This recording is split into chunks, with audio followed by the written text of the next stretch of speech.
Ito na po ang ating sinukuan na ugat guys, sobrang laki. Ito na po yung ni-request po ninyo sa lahat po na hindi ko pa napadalahan kasi po kulang.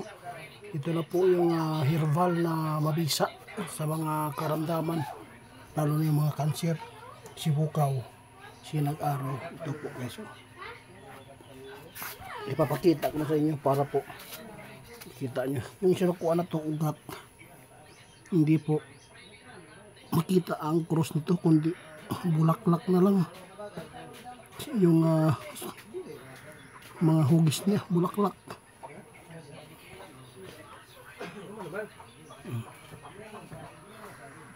Ito po ang ating herbal na nakulang man, ipinapakuha na po natin ulit sa mga katutubo.